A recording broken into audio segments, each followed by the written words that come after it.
Welcome everybody to a brand new episode for our Faithful Podcast. I'm Brandon Ferino, joined by me is Anshul for Niner Media. We got Bashar for Niner Minded, Yo. Beto, Niner Sickness, and the one and only Deon Johnson, Niner Gang Podcast. How we doing, fellas? Doing great. How about yourself? Good. I Doing want well, this week doing to well. already end. Muy bueno. Especially after this big dub against the Dallas Cowboys. Let's talk about it. Let's get right into it. How did you guys feel after this dub, and what were you guys feeling during the game, especially in that first half? Beto, let's go first. Oh, okay. Yeah, I was gonna say, let's go Beto, then Media, then me, then Bashar, and we'll just kind of go in order. Fired up, bro. Fired up. Just the fact that we can embarrass those Cowboy fans for the second year in a row, put them where they belong. You know, I've been watching videos of Cowboy fans prior to the game. We want the Niners. We want the Niners. Well, you got the Niners, you idiots, and now you're sitting on the couch watching the NFC Championship game. But I was fired up. I mean, listen, it was the defense of the Cowboys came to play. They played better than what I expected. Dan Quinn, congratulations to Dan Quinn for getting his boys fired up against us. They brought everything against Brock, and congratulations to Brock, man, for handling his business. He didn't have that, 350-yard, 4-touchdown type of game, but he didn't have no touchdowns. But most importantly, what did he have? 0 interceptions. And when in a game where points are premium, you don't want to make those mistakes. And fired up on just the fact I'm an old school guy, man. So beating the Cowboys fires me up anytime. So seeing these Cowboys cry, I'm excited. I'm ready to move on to the NFC Championship game. Yes, sir. Yeah, so I mean, for me, I was pretty nervous like the day of until it led up, until the game, and then also I was just really nervous during the game too, just because mainly I was like, I don't know how Brock Purdy's gonna look, because this is gonna be his, first time going up against, top 2 defense, and then, the offensive line definitely struggled in this game, especially in the first half. That's why Brock Purdy didn't look terrible, because obviously, he didn't give up any turnovers or interceptions, but it definitely, you could tell, he was trying to dance around and try and make things happen. But, offensive line, second half, the Niners just turned it on. They were able to run the ball really, really well. First half, same kind of story as the offensive line, just not able to really do much at all. So the second half, obviously you can tell by the score, it's not like, it was a much better second half, but it was good enough for them to be able to get the win.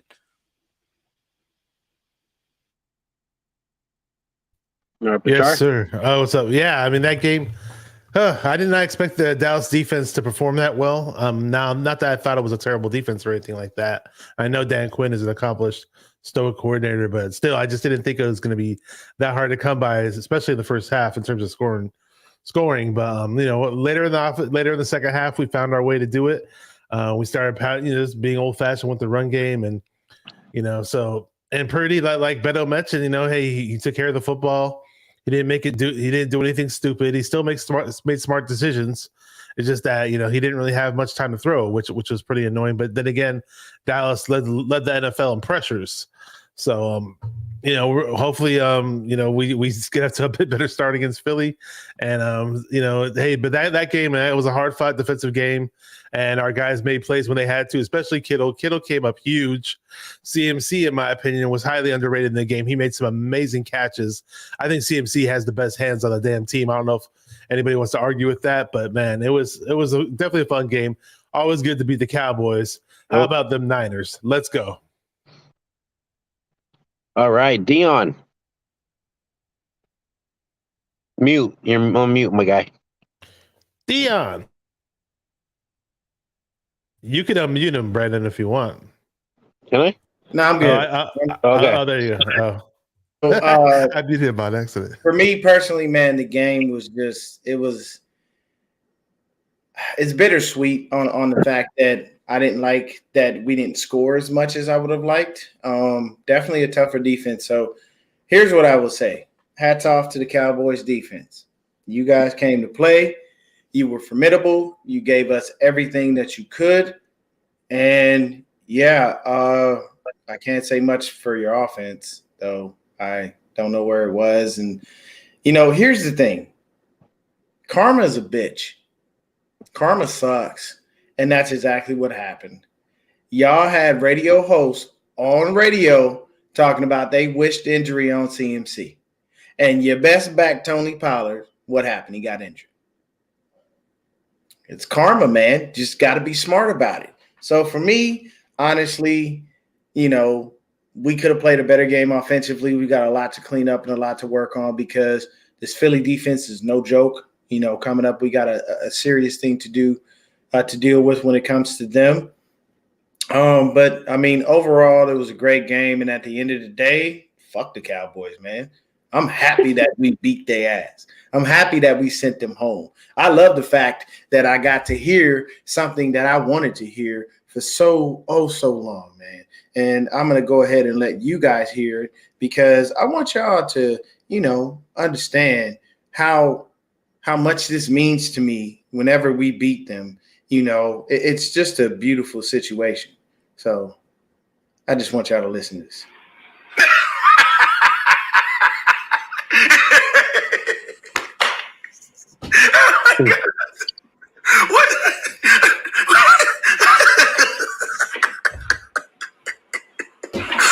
What did I tell y'all? Didn't I say just be patient? That's all I asked. That's all I asked. All I asked was for y'all to be patient. It was coming. It was coming. It didn't matter. High power. I love it. This is why I like Stephen A. Smith. Why? Because he gives me joy. When the Cowboys lose, he takes more pride in that than anyone else. So, good game. We got a lot to clean up though from an offensive standpoint. A few things to look at from a defensive standpoint. But hey, defense did their job, man, and I love the fact that they rally around it. Yeah. Oh, Sherm went in. Yeah, Sherm went full in. Yeah, he did. They were on his head, and he was like, "Well, look like this, Cowboy fans, you suck." Like he almost had him another "Don't try me with a sorry ass receiver like Crabtree" moment. Like he was in. Yeah, you guys have been seeing all those videos. Oh my God. Yeah. Yo, I have seen literally everything. Okay, so check this out. One dude, literally right when the game was over, gives his TV a straight right, breaks it, takes it, slams it, pumps like 3 bullets into that joint. Another dude walked out of his house, and I'm talking about this got to be like at least like a 50-inch television.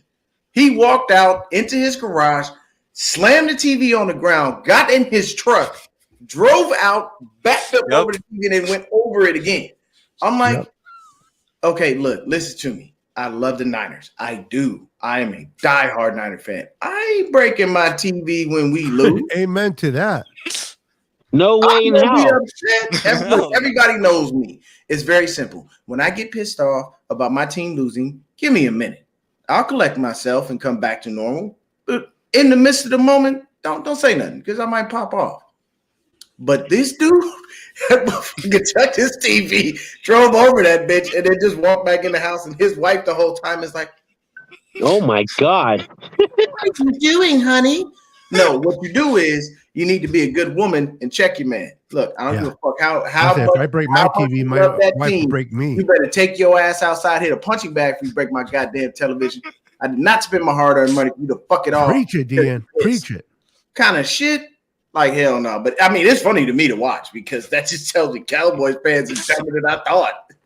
There was another one where the guy was like all running around, all happy and shit in the first half when it started and shit, and then by the end, he got the Dak Prescott jersey and he was about to light it on fire.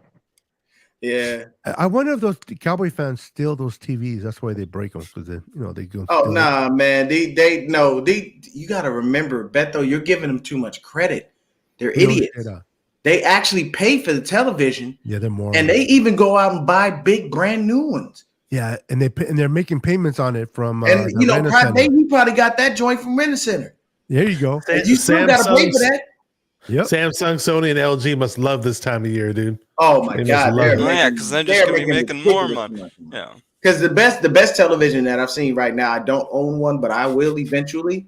It's called OLED. An OLED, Sony or LG. Oh my God, bro! It's so fucking crisp. I'll never see a video of anybody breaking one of those, man. I'll be shocked if that happens. Hey, Deon, did you hear what Stephen A. said he said he wrote in his book? If there was a bomb that blew up the world, there were three things that would remain: rats, roaches, and Dallas fans. Those are facts, though. Yeah, I believe it. I did see that. Did you all see Skip Bayless also, take off his Dak? Oh, yeah, he threw his Dak jersey in the trash. Yo, his ass was crying. He put that in a brand new trash can, bro. It was a brand new trash can. It was empty. Yeah. I mean, look. He probably after that video was done, he probably ran and took it right back out of there. Yep. Because you know him. All right, moving on, guys. What did you guys see that you were worried about, and what we need to work on, especially going into Philly this coming up weekend? Beto, go first. We got to protect Brock better, man. We got to keep him upright because the Dallas defense has speed, the pass rushers, but Eagles, as Bashar has mentioned all year, that they lead the league in sacks with about 70 plus sacks. So these Eagles are coming at you. So hopefully, I don't know about you guys, but hopefully they'll do a lot of screens and kind of use that pass rush aggressiveness against them.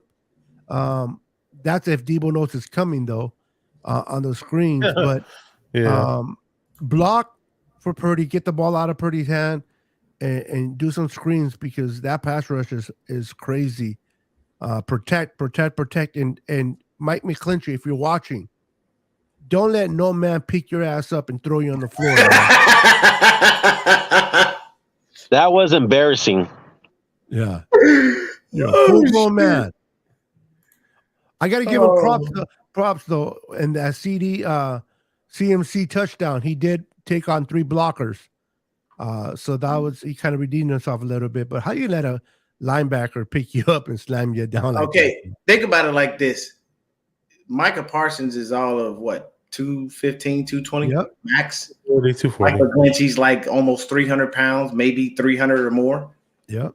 And that motherfucker hip tossed you like it was a WWE match. Yep. Just tossed it to the ground, bro. Oh my God. I laughed. I loved every second of it. Don't get me wrong, because anytime Mike McGlinchey gets bitched, it makes me laugh because he's just too big of an individual for these things to be happening. How the fuck do you have the number one thing for Dallas fans? They could be happy to know that Michael Parsons is that fucking strong. Yeah. No. Hey, but the good thing is Michael Parsons didn't really do much after that, though. Yeah. Oh yeah, Rod, you right on that one. Yeah, Rod. Yeah, Philly ain't allowing that shit. No. We'll try, but they're not allowing that. What? Red out. Take over. Oh, Red out. Oh no, not Philly.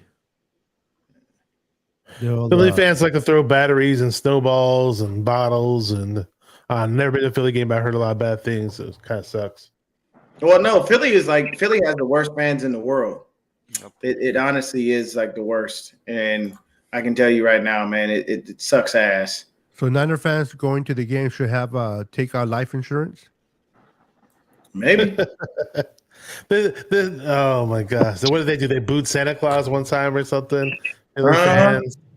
And then runs to the city of Philadelphia. They raised up a fucking statue of a person that never even lived. Rocky Balboa, a fictional character. Brocky Balboa. Oh, there we go. That's you nice. Smell what the Brock is cooking. Yeah, Rocky you see, Balboa. y'all see that right there? What? F them Cowboys. Yes. Y'all should have never let me figure this green screen shit out. You're gonna have way too much fun with it, Deon. Oh yeah, bro. Yeah, but honestly, for me, as far as what we needed to clean up is offense, man. Just offensively, we've got to get things going in the right direction at a lot faster rate and in a better way. It's not good for us when we have these types of situations because we wind up kicking ourselves in the ass. Our offense did not move the way it was supposed to. We could not get that run game going, which is why I said that Dallas defense came to play. They did exactly what it is. Yeah, no, they did. Yeah, man. Dallas fans are assholes. They are straight up assholes, bro. It's really bad when you cheer somebody's injury or anything like that. Like, God forbid what happened to DeMar Hamlin happened on that field. Because you have to be very careful about it. So for me, honestly, it's everything on offense that we need to clean up. We have to keep, be mindful on defense, but offensively, we've got to get the ball rolling in the right direction, and we got to do it early and often. I was reading something today that said that the Commanders had a viable way to beat the Philadelphia Eagles, and it is basically just run the ball and drain that clock. If you don't have time, you can't do anything. But it was just, I have to say, the last play of the game was the dumbest thing I've ever seen in my life. That was hilarious. That was what I don't. That was what, a repeat of last year. What were you? But my thing is like you and exactly media. This is what were you doing? What were you thinking? So you're gonna why do you have a bunch of wide? Are you gonna run a bunch of laterals? Zeke got bull rushed by Drake Greenlaw. Drake Greenlaw did that on purpose because he knew Zeke wasn't gonna be able to fly. Yeah. And their offensive lineman that was lined up outside, and he was downfield. Thank God that play was a touchdown because their offensive lineman was downfield, but before the ball was thrown. So, had it been a big play or a touchdown, the referees would never saw that because they never threw the flag on that. Yeah, so go ahead and lead into that, Bashar. What do we need to fix, man? What did you see that we need to work on? Like you mentioned, I mean, I'm all about running the ball first. Now with Purdy in the mix, we are a bit more of a balance. Take care of the chat real quick. Okay, hey, what's up to everybody in the chat, man? 26 of y'all in here. We appreciate everybody real quick. Hold on, I didn't mean to cut you off, Bashar. We're gonna come right back to you. Shout out to everybody up in this joint, man. Jesus Christ, we got so many people. Ryan's in here, Andy Land. We got Platform. We got Rod. We got 49ers Jive. Dave McNiner's in the building. Throwback. Let's see. Who else? Raphael 562. Chris Hansen. Carcast, what's happening with you, little homie? Full Auto. We appreciate everybody coming in. Chris Hansen, my guy. I got to get him a hat, bro. He's going to fucking kill me. He really is on my head. The most important chatter of them all is here. Rick Diaz. Nighthawk.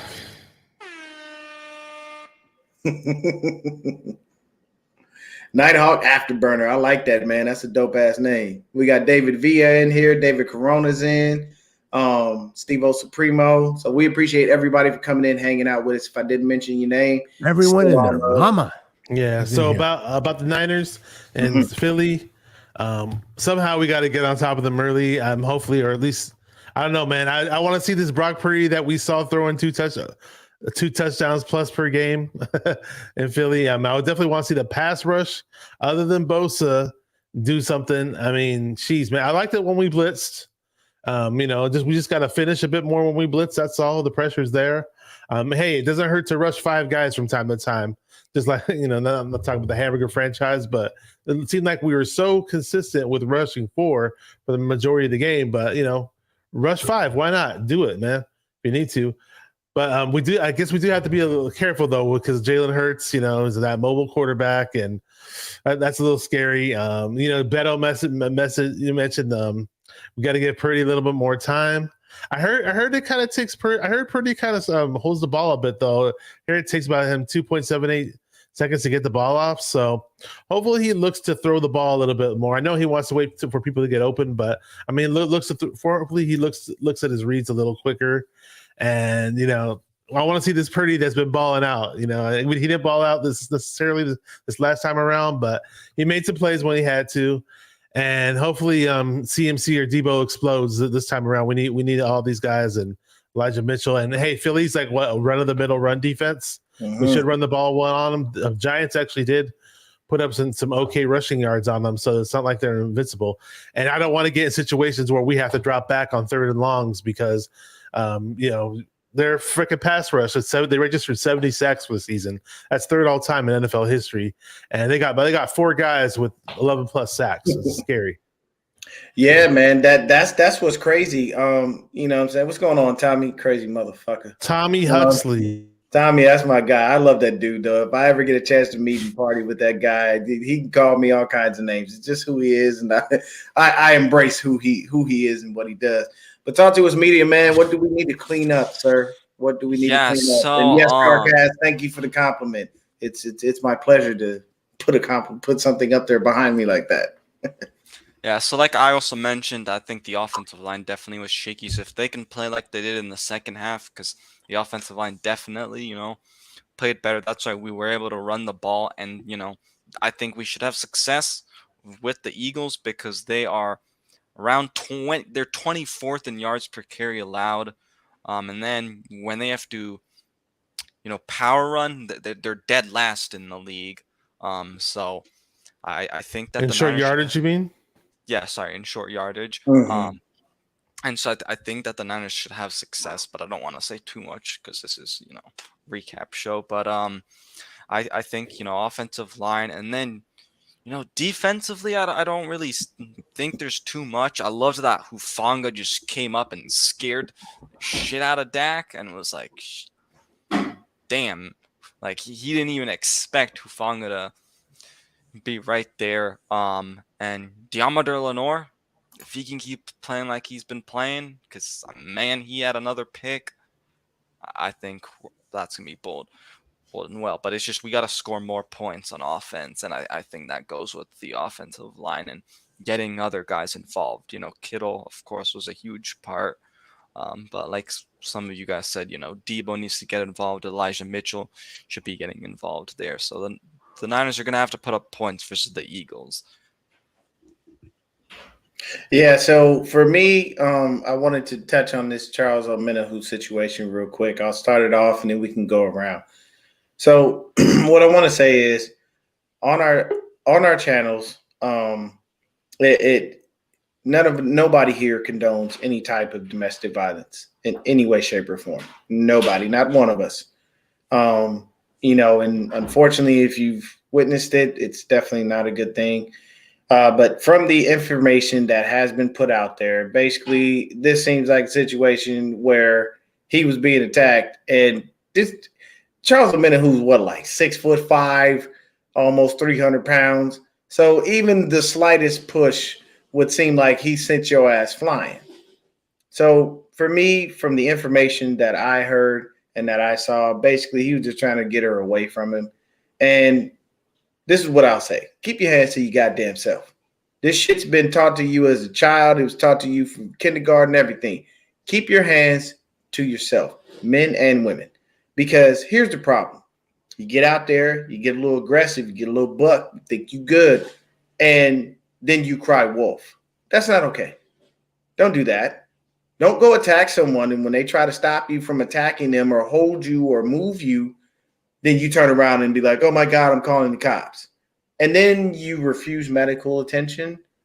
Oh, and by the way, in the report, there's no signs of actual bruises, bumps, scrapes, nothing. So then it leads back to basically, how do we believe you? What really happened? You know what I'm saying? And then to say, then the next thing it's going to lead into is we're just lucky that Charles Omenihu is still around for us to be able to have on the team. Because we all know and understand a black man's life in the hands of the police is not something that's valued at all. Luckily, he got the right cops. Nothing happened to him. But you called the cops because you got aggressive. You were upset. But then when they get there, you refuse medical attention. And then there's nothing in the report that shows that you were actually hurt in any way, shape, or form. I'm not saying that nothing happened. I'm just saying from the information and the facts, what was the reason for this? Don't get upset. Don't get pissed off. Don't let yourself get pulled so far out of character for any reason to the point where you put your hands on someone else, period, male or female. I do not condone domestic violence in any way, shape, or form. I am not stating that. I'm just telling you I've been around, man. I've seen the shit. I've been in situations. I'll admit something to y'all right here on this channel, everybody watching. My ex-wife attacked me on several occasions. My ex-wife. And I had to restrain her because she wouldn't stop. See, I was taught as a child by my mother, when shit like that goes down, you leave. Here's the issue. Some people don't let you leave. Yeah. Some people stand in front of the door, or they want to jump on your back, and they do a bunch of extra shit that they don't need to fucking do. Whenever you have a situation where you and that person cannot have a calm, normal, educated conversation like two adults, then you know what you do? You say, hey, I think it's easier for us to just go away. Let's do that. Yeah. But in no way, shape, or form should anybody be putting their hands on anyone. And then, like I said, don't turn around and cry wolf and then be like, oh, well, you know, he did this or he did that. But there's no reports of any bumps, bruises, or anything. Me personally, keep your hands to yourself, and none of this shit would have happened in the first place. I don't care how angry you get or what you're mad about. Keep your hands to yourself and stop. Don't throw. And number one thing, don't throw shit. Don't throw shit. Because if you connect, it's going to be, you know, it's not good, man. I'm just telling you right now, it's not cool. Everybody keep their hands to themselves. Everybody try to be as composed as possible. But from what I'm hearing, Charles Omenihu seems to be pretty much cleared of all charges to an extent. And the 49ers are not going to condone someone who has domestic violence. You don't believe me? See Reuben Foster. Yeah. And the issue with Reuben Foster was in a toxic relationship, and he kept going back to the bullshit. So those two motherfuckers honestly deserved each other. I'm sorry. Both of y'all was weird, and y'all liked it. So, hey, you know what? Stay over there. Have fun with that. But we don't want that on our team. We don't want that around us. We don't, 49ers are not a franchise that deals with stuff like that. Unlike the Giants. Sorry. Ravens. Throw that out there. But how you feel about this, Bashar?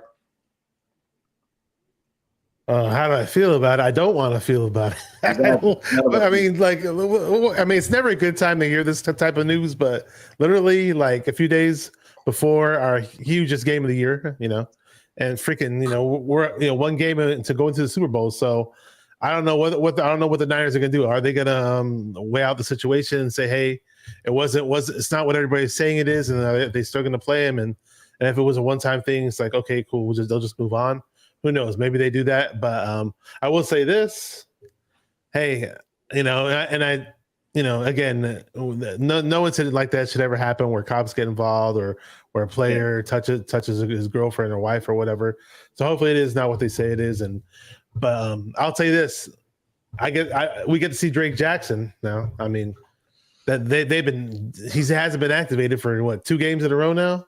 I definitely think he'll be activated this game, whether Omenihu plays or not. Go ahead, Beto. Yeah. Like you, Deon, I've been around a lot of that domestic violence situation. Mm-hmm. Something you said earlier, and you were referring to just games about when you're upset, how you just need to step away. That should be also applied to an argument with your partner. Mm-hmm. I know sometimes it's easier said than done, but you gotta walk away, man. You gotta walk away, especially if you know it's getting to a place where you can cross the line. You gotta walk away. And you made a valid point because one of my ex-girlfriends as well, a long time ago, she would jump on me, pull my hair, pull my ear, would just become like a demonic individual, man. Just would not let me leave the room. And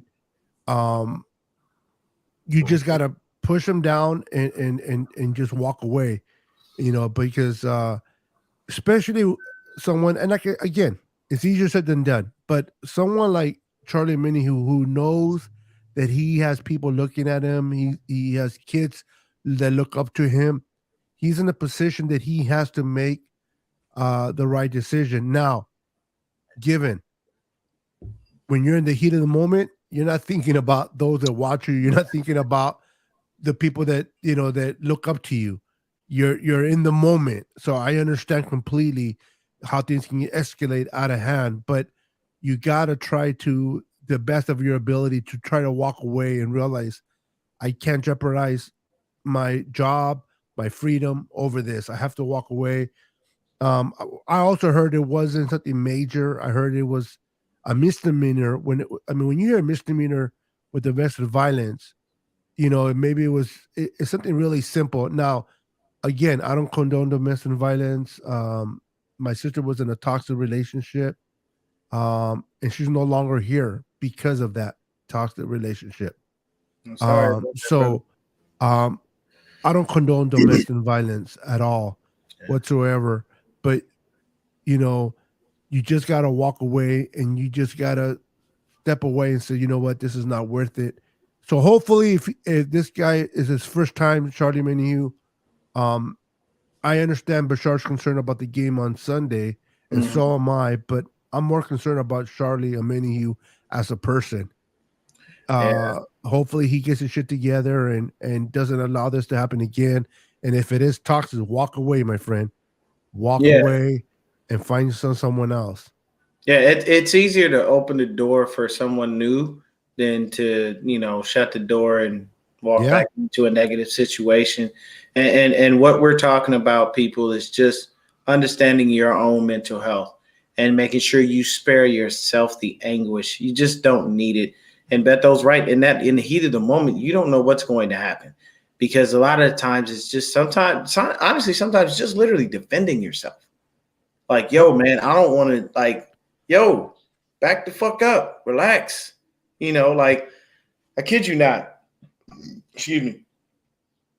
I personally love the back and forth banter with fans. I ain't about to fight nobody over this damn team. I'm truthfully not. Unless you truthfully bring physical aggression my way, don't count on it. I have no business doing that. You can say whatever you would like, man. I'm from the 80s. I got thick skin. What you're telling me means nothing. And the unfortunate issue is you're going to be targeted to yourself, because I'm most likely just going to walk away. I have no time for the bullshit. I don't deal with that. I've talk to the hand. Yeah, I've literally dealt with so many situations where I've literally walked away from people and they're kind of looking at me like, hey, we're supposed to be having an argument. It's like, yeah, I don't have time for that. So it's just being smart about these things, understanding them, knowing how to navigate these waters. And no, you don't want to deal with any of that. And sometimes it can be that situation, and we live in a time today, man, where, hey, dudes call the police. Yep. They can say, I'm being abused, I'm being hit, I'm being attacked, and yes, if you get there and you're all beat up and scratched up, but for somehow that other person that's there with you is, clean as a whistle, don't look like nothing wrong, might have had some bloody knuckles or something from trying to beat on you, they'll go to jail. Yep. Women go to jail for domestic violence, people. It does happen. We are in 2023. It is, and you're not less of a man because you don't fight back. Yeah, and you're being smart. I'll give you another story, man. The number one reason that I learned never to do that, I had a buddy of mine go to jail for 5 years. 5 years of his life. And they put him in the penitentiary over a busted lip. This girl had took a bat to his leg, broke it, took a bat to his back, messed up some of his vertebrae in his back, and then literally crashed glass all over his head. He's got lacerations and everything. It looked like he'd been in a fight with about 4 or 5 people. And he couldn't help himself. And he turned around and he just reacted in the heat of the moment. And they took him and state pressed charges against him. She had a busted lip, and it wasn't even that bad. Now, no, I am not stating that either one of them was right for hitting each other, but good Lord, how do you get there? See somebody beat the fuck up, see somebody with a busted lip and not know who had the violence committed. You get 5 years on top of that? Holy crap. Yeah, bro, 5 years, man. He told me himself, he was like, bro, that was the worst decision I ever made in my life. He was like, it stops you from a lot. And people look at you differently. And no one wants to listen to the story to be able to understand things from the truthful standpoint. and they're only going to look at, they're going to look at it and be like, oh, well, she was hurt. Yeah, people are already going to prejudge you. People will prejudge you. Like it brings it's a bad look on you. But if he got a misdemeanor for it, that means this is just going to be some BS. It's going to get thrown out. And I can guarantee you that woman's probably not going to try to press charges. And when she doesn't, if that so happens to be that situation, that tells you exactly what happened. I was attacking. He got a little bothered with, my little Pomeranian punches on his behemoth-sized body, and was like, stop it. And the stop it was a little bit more than what you expected, because believe you me, I'm only 5'6", bro. I've been around people who are big as fuck. I've been around football players. I remember I had one of my boys. He was like, yo, what's up, D? He slapped me on the back. I feel like you knocked the wind out of me. I was like, God damn, bro. Break it down a notch. He was like, oh, man, it's all right. No, man, it's not low-key. I feel a little violated here. Calm down. So at the end of the day, man, be smart. Keep your hands to your goddamn self, and shit like this won't happen. But hopefully Omenahu is cleared. If he is not, like Bashar did state, Drake Jackson will be up. But we want to get Omenahu all the help that we can get him, and hope that he's not in a bad situation. He's not in a toxic situation. And yes, 49ers Jive, you are correct. It is the DA who would press charges at this point. Good point. He'll be all right. Don't worry. That one. That is very true. Yeah, that's all on Jed York too. That's his fault. But all Jed York. But anyways, back to our regularly scheduled program. Yes. So my next question is, you guys, excuse me. Going into halftime, we're down or we're up, right? We were up 9-6. Oh, sorry, that picture Yes. has behind him, bro, cracks me up. I thought it was tied at half. Was it Or tied no? at half? No, it wasn't tied. We were It wasn't. No, we were up 9-6. Mm-hmm. Okay. So what do you think? They went into the tunnel, talked and everything at halftime. What do you think the adjustments were?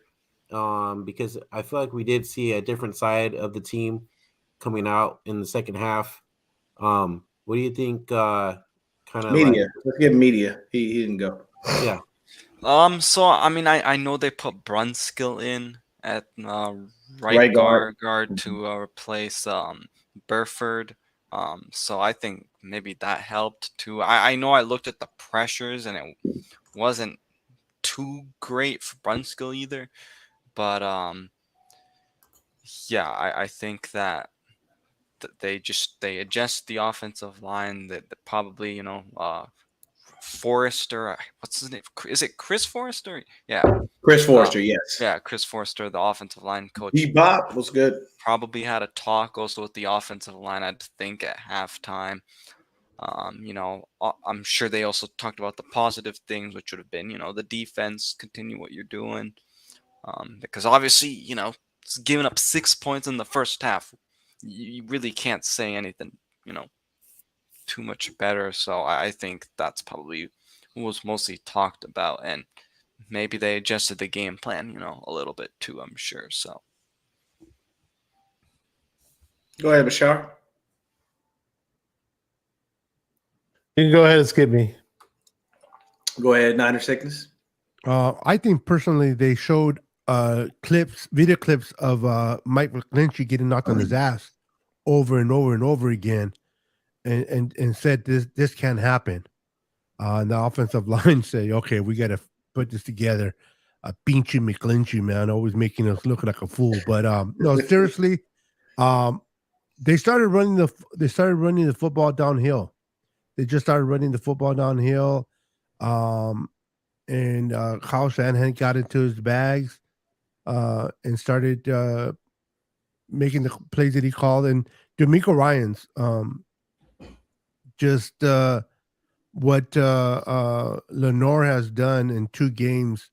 I just want to give him props real quick because this kid has been taking a lot of shit the last few weeks about he's not good enough, this and that. And to have 2 INTs back-to-back games in the playoffs is huge. Thank you, Dak Prescott, for making my boy in the North look good. And then kudos to Jimmy Ward, bro. The kid, if it wasn't for Jimmy Ward, that football would not have landed on Warner's hands.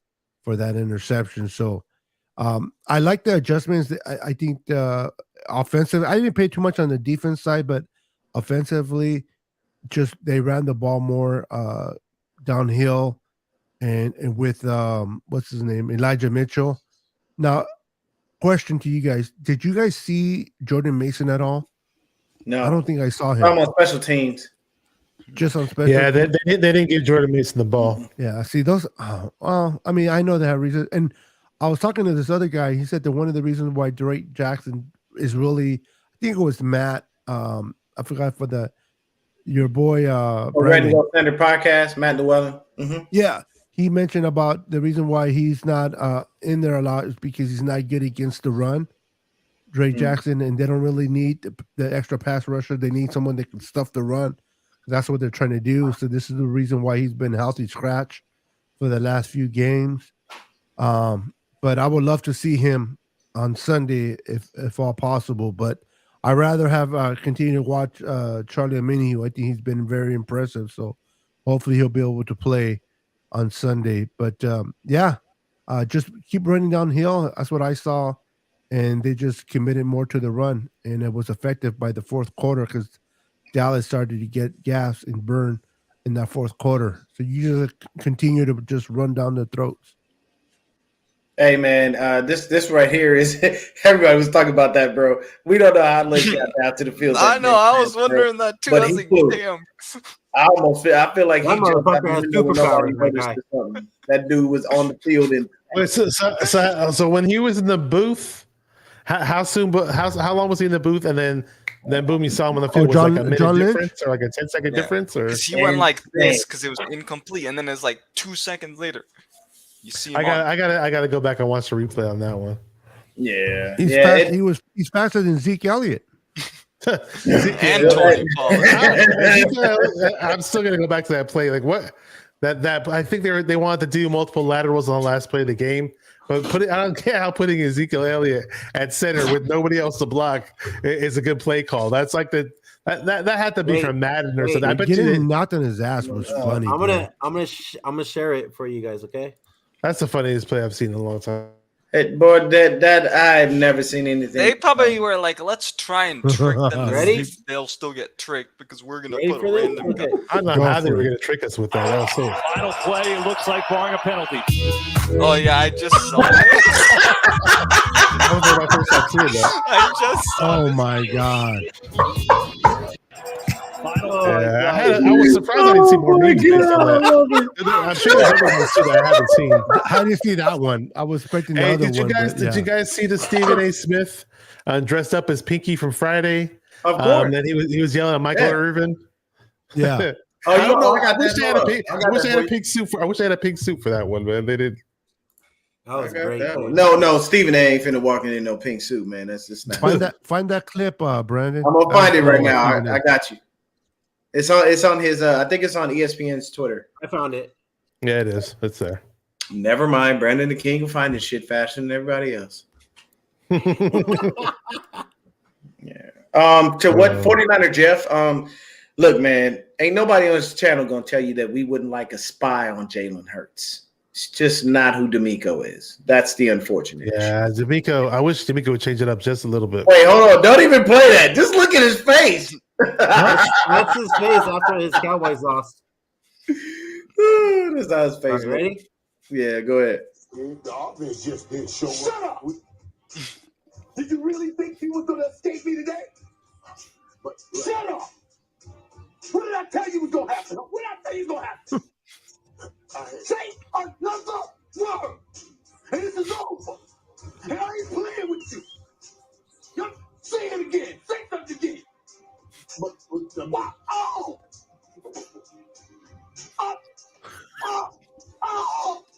They are cutting the food today. I wonder whose idea that was. That was brilliant. Bro, I bet you he had hair like that when he was younger. No, you know the beauty of it, man, is that first take candidate is that they allow themselves to embrace, you know, the comedy, man. You know what I'm saying? It was hilarious, bro.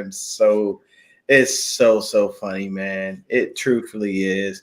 I love every second of it when they do stuff like that because it's just like, you see them being able to just embrace everything that comes along with it. But yeah, I look, man, we're gonna hear it, Bebop. You know how this works. It's gonna be the same BS. The minute preseason start next year. I mean that at the in the middle of this year. Oh, we gonna win the Super Bowl this year. It was a fluke last year. We ain't had this and we ain't had that. And mind you, we beat them twice now. Yeah. 2 years in a row. Sent them home. Sent them Sure packing. sounds like America's team, like Nick Bosa's been saying. Yep. Hey, look, man, I'll never let that die. If anything, America's team should have been the fucking Patriots. Strictly because of the logo and the fact that they actually won some shit. Facts. Like, I'm sorry. I'm like, here's my take on that. I am proud to be an American. I love living here. Yes, there are some proud to be an American. Yeah, what is it? Where at least I'm free or something like that. That's exactly what this man sounds like, right? Her, All right, can we talk about this real quick? What they tweeted out? Give me a sec. I'm gonna read it. I'm gonna read it because I can see that. I'm gonna read it in my Jerry Jones voice. All right. See here, Dak Prescott gave away the ball twice in the narrow loss to the 49ers in the matchup. The Cowboys had a chance to win if they didn't, generate self-inflicted wounds. Mike McCarthy, he took to the podium following, the loss to the 49ers to give his take on the season that, had the opportunity to be special, but instead ended up being anything but. And for fans and players alike, the loss to the 49ers hurt, after the Cowboys played their hearts out, but, but just didn't play well enough, So what I want to tell you guys is that, I would love to see a Super Bowl win for the Cowboys before I die. I'd give my left nut to be able to see that. I'd give my right eye to see the Cowboys win. But you know what happened? I've owned this team for so many years, and I've been blind to the fact that this is a horrible team. And I just can't never put it together. After that last Super Bowl win 27 years ago, it's just been a struggle living life with all this money and all my riches and my big old playpen and not a damn thing to show for it. And I'm out this motherfucker. Yeah. You sound just like it, man. Give me a round of applause, Beto. That was awesome. Thank you. I'll be here all night. Damn, you looked like you Please wrote tip a speech, your bro. page, Like it looked like you came prepared, memorized. I just have Jerry B, man. You know how he is. He get on. It's hard for him to give his left. He don't have no more balls. So, I mean, Man, what do you guys think about those tweets coming from the Dallas Cowboys media team? It's horrible to me, to be honest with you. You don't do that to your franchise quarterback. You just paid that man a ton of money. What were the tweets? Out him like that public. Basically, those tweets, they were outing Dak publicly. Like pretty much everything was aimed at him, and they publicly shamed and blamed him. And here's the thing: you just don't do that. For as much as I would be pissed off that Kyle would malign everybody and their mama, but he wouldn't malign Ten's punk ass. There was a reason. He's the quarterback. So, you get kind of get cut slack that other people normally don't, depending on the head coach, of course, because, Ron Rivera just didn't give a fuck. He talked shit about Carson Wentz in the public. I mean, but then again, Ron didn't even know his ass was about to be eliminated from the fucking playoffs. So. All right. So my next question is, do you guys think Brock Purdy outplayed Dak in Sunday's game? Hell yeah.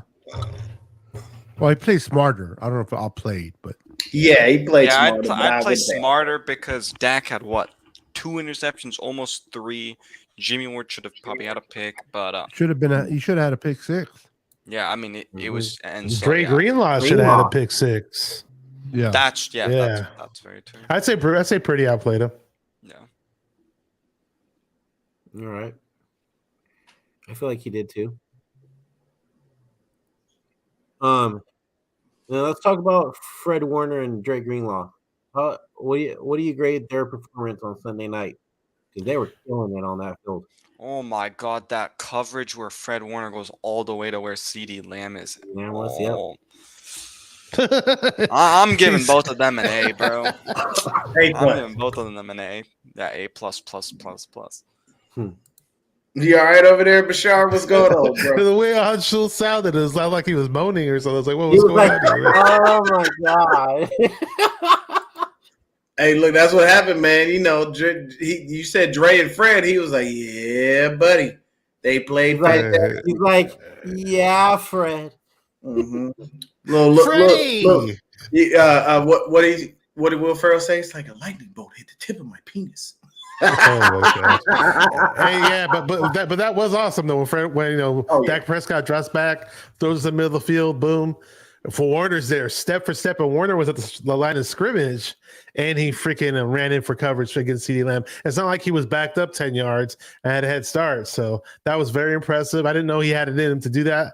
I always knew he was good at coverage, but that's CeeDee Lamb that we're talking about. The part that pissed me off though was when Drake Greenlaw hit CeeDee Lamb out of bounds. I'm like, dude, why are we giving them an extra 15 yards? Like, we gotta be more disciplined. We can't be silly with this bullshit.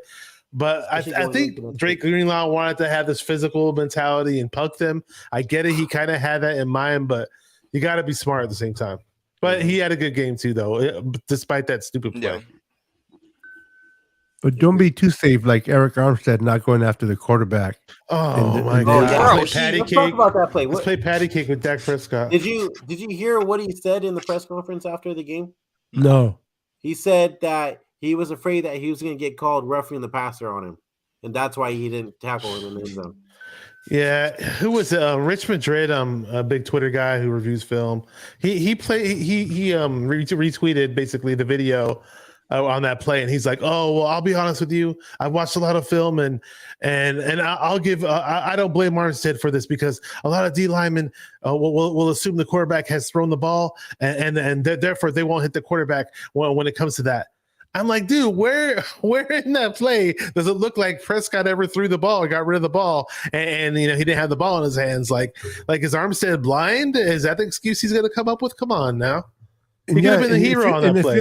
If you're afraid about a penalty, don't even touch him. He touched him. If you're going to touch them quarterback, get him on his ass. Yes, sir. I want to hear Deon talk about that. Would have been a safety, and the game would have been over. Yeah. Deon, what's your thoughts on it? I mean, catch-22, you damned if you do, you damned if you don't. Fans are going to be upset because you just sacked the quarterback, and the league is probably going to throw, one of the refs might throw a flag if you hit the guy. I mean, it's just we play in a cupcake league, man. It's just that unfortunate. It's always been that way for the past couple of years, and it gets a little, I get frustrated with the rules because they're bent in favor of the offense. It always has been. So, I mean, kind of damned if you do, damned if you don't. But if it was me, fucking throw the flag, man. I'm finna knock the shit out of his ass. Yeah. True that. I mean, they would have given 15 yards. So 15 yards. They'd have the ball to 20. 20. Maybe 25. Maybe 25. But if they don't call it, game's over right there. I mean, the ball was still incomplete, which is still good. But, I mean, he had him, bro. He just let him go right by. Go ahead. I know. He was right there. It would have been game over. That would have been. I think even Dak was surprised. Like, oh, shit. Okay. Speaking of that, before all that happened, we had the ball. We're killing the clock. Elijah Mitchell runs to the corner. That's out of bounds. Yeah. A lot of people say like he should have stayed in bounds and all that, but looking back at the replay, his momentum didn't let him stay in bounds. He just kept going to the right. Yeah. It wasn't intentional. No. It's just, I mean, hey, I don't care how good. The one thing that people have to understand is I don't care how good your core strength is, as sometimes your just momentum is just, it's going to take you places you don't want to go. So he just had to do what he had to do. It was okay. It happened, but I'm not mad at him for it. It is what it is. And to be honest with you, if that was Elijah and he had the chance to stay in bounds, He probably would have, and he probably would Yeah. try to run over anybody in his way to get to a touchdown rather than just stopping. You know, I know a lot of the times at the games when things are in hand, people are like, stop, but sometimes your adrenaline and mentally you like, no, fuck that. I want to score, goddammit. Like when Mason got his first TD, I was like, yeah, that's the fuck. Everybody was like, no, he should have stopped. He should have. No, fuck that. Go get your damn touchdown. That's your first touchdown in the league. Oh, bro, I'm telling you right now, I'm extending this lead. I have no aspirations of slowing down or stopping because you as a fan are mad and you want me to go ahead and give the game up. Fuck you and fuck that. I'm going to get my damn TD. I'm going to keep that football and frame that motherfucker, put it in a glass case with lasers around it to never be touched. Lasers. Yes, sir. All right. I know I'm kind of going all over the place here. It's all right. But I wanted to go back to towards the end of the first half on when Brock Purdy almost wasted getting points for us, throwing it out of bounds, but he happened to get it down to 1 second. What do you think that play was like? What was going on during that play? Like, what were you guys thinking when that play happened? Bashar, go ahead first. I thought we got lucky on that one, man. Purdy was throwing the ball away, and boom! I think the clock will only stop once it hits the ground, if I'm not mistaken. Yep. And so that's what happened. Boom! It hits the ground 1 second, and hey, we got lucky on that one. And we could have had a little bit more time before that. I think we let too much time run off the clock on one of those downs, but yeah, we didn't. Hey, we ended up getting the field goal, so it's all good, man. Yeah, we didn't call a timeout either. Kyle didn't call a timeout. He wasted a lot of time on that series as well. Beto, let's get your thoughts on it. It can't be no worse than when the Cowboys punted the ball and they let all that time get away right before the 2-minute warning. Bunch of idiots, Mike McCarthy. Hey, listen, he's a rookie. Mm-hmm. All right. Everything that he's done to this point, I just missed that real quick. I mean, if that's his rookie mistake, I'll take it any day. Because Dak over there, Mr. 7 years. By the way, do you know this? Dak in 7 years only won 2 playoff games. Yep. Dak, Brock in 2 playoff games he's won. They have the same amount of wins. That is hilarious. But I give him a break, bro. I mean, it was what it was. He got lucky, but he's a rookie, man. I mean, if that's what a rookie mistake is, I'll take it any day instead of freaking 4 interceptions. Yeah, for me, Shanahan explained why he didn't call timeout because he didn't want to give the Cowboys the ball back with any time left and all that other stuff. And I'm not stressing that from Brock. Hey, you threw the ball away, got out of bounds. We still got the field goal off. And I felt like Shanahan was looking for a field goal in general. I don't think he was looking to score there at all. I think what happened was the ball wasn't moving the way he wanted it to. And whenever that happens, if you notice, Kyle does what he always does. He gets conservative. I'm going to try to find the slowest and longest way to drag this out while I have a lead so you can't touch the ball. But at the same time, that can be a help and it can be detrimental. It's no Omenihu is an inside and outside pass rusher. So we don't really put him on the inside. We mainly put him on the outside.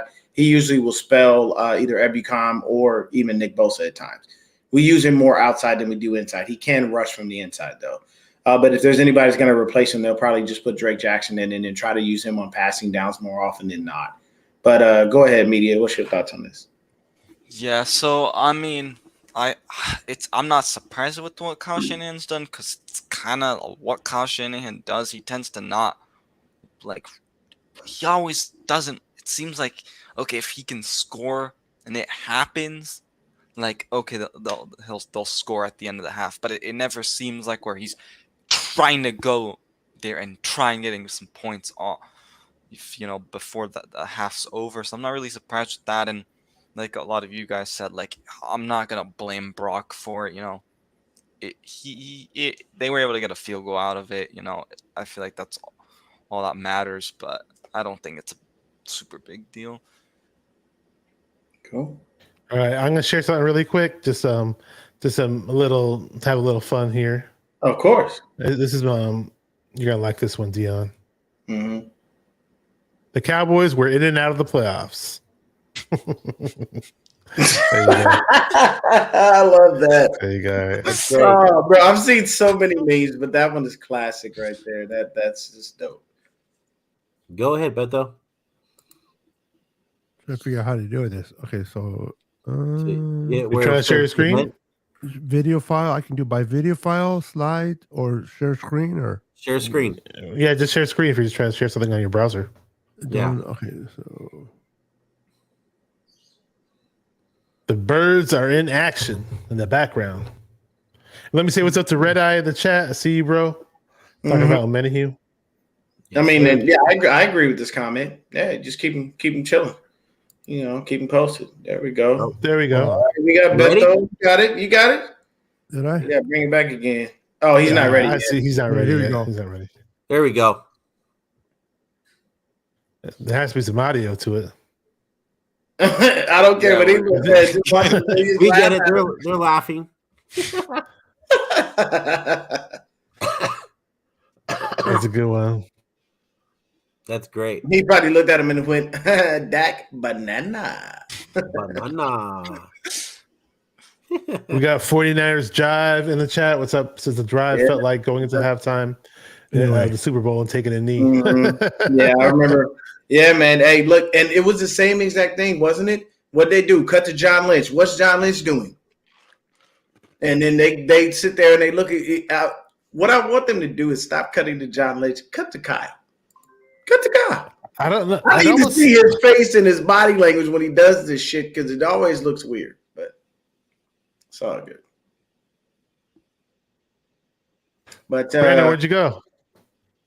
Oh, he had to step away. He probably had to step away. There he is. Yeah. Hey, so we're gonna end it pretty soon here. But my last question is, what was my last question?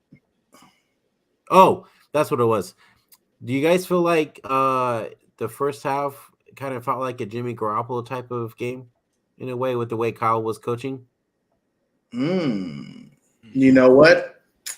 I have to agree. That is actually a really good point. I felt like what he did was he got scared because things weren't working, and he took the ball right out of Brock's hands, and he wouldn't allow him to be able to do what he normally does. It really did seem like he had a Kirk Cousins, he had a Jimmy Garoppolo versus Kirk Cousins moment.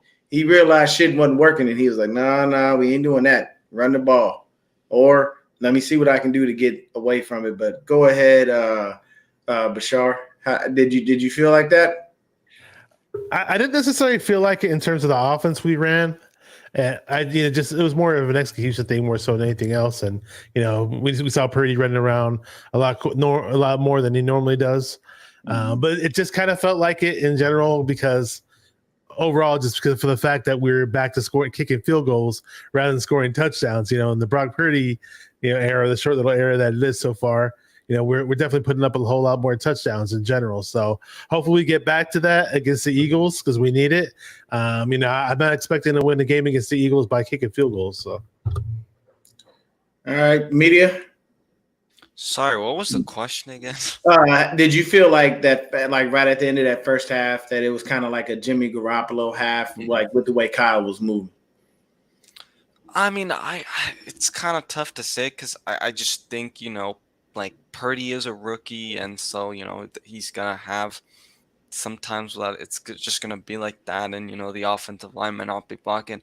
I don't really know if it was I don't think it was really a Jimmy Garoppolo type of game. I just think it was kind of off because of the Cowboys defense and going up against a really, really good defense because Brock Purdy, that was his first time going up against that. So I don't really think it was a Garoppolo type of half. What do you think, Beto? I'm sorry, dude. I was typing over here with everybody, and what was the question? No, he was saying, Brandon was asking, did it feel like kind of a Jimmy Garoppolo first half with the way Kyle was calling plays and kind of how he reacted toward the end of it? Like a Jimmy Garoppolo. Wow, that's interesting. I don't think it felt. I think the pass rusher was so intense that Kyle wanted just to see the way that Brock would respond to it, and was trying to figure out how he was going to handle the pressure and kind of go from there. I don't know if it was a Garoppolo, because Garoppolo would have thrown a freaking interception right there in the first half. So I think it was more of just Kyle trying to figure out, okay, let's see, this kid is facing pressure. Let's see what he does. Let's see how he reacts, and I'll go from there. And once he saw the way he responded to it, he was able to make his adjustments with Brock. No, I don't think it was a Jimmy Garoppolo kind of beginning. That's giving Jimmy way too much credit. There we go. What did you have something to share, Beto? I saw you was loading up something, bro. It's a Cowboy guy complaining about his Cowboys. Go ahead. Yeah, man. Bring it back in. Man. You sure? All right. Yeah. We love to hear shit like that. We definitely love to hear shit like that. Let's see if I did it. How do I? Okay, here we go. Make sure you hit the audio too. Where's the audio? Well, go ahead, play it. We'll see if we have audio. Go ahead, play it. Yeah, yours is muted, Beto. I don't know why. So share audio when you click it. So go back to where? Yeah, at the very beginning, it has a little box that says share audio in the tab before you share it. Yeah, so it's a little box that you check. It says check audio. Technical difficulties on the bottom left corner. Before you share it, whatever your media you have, it'll say share tab audio on the bottom left corner. It's a box that you click. Yeah, it's checked. Okay, try now. It's always been checked. So what's the trip? All right, let's try it one more time. So you guys didn't hear the other one I did? We couldn't hear the other one. Let's try now, though. All right, hold on. No, check the slider on the media player. See if it's muted or. Yeah, that's it. Nah, it looks like his slider was all the way up. Yeah, no worries. We can do it another time. But yeah, okay. Either way, we love to watch Cowboy fans complain about how crappy this guy went off, bro, on his Cowboys. Talk shit about his Cowboys. I gotta see this. The Niners. I gotta see this. I don't know how to. Wow. 49ers guy said. When I did the minions, you guys didn't hear it? No. If it's from if you have a link to it from anywhere on the website, just drop it in the private chat and I could share it on my end. But if you download, While we're waiting for that, I'm gonna read this comment real quick. Excuse me. 49. God damn it. 49ers Drive said, see the reports that players had to tell Kyle to run the ball more. Apparently, Juice and said something about it in the interview. I haven't found the interview yet, though. I mean, that's not a outside of the realm of possibility, just based on the fact of how it looked when they were trying to pass the ball. Just nothing was moving.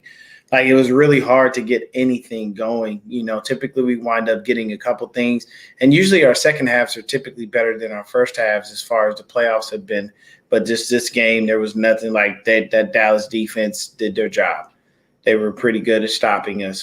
Thank God, Diggs dropped that interception in the red zone, because that would have sucked.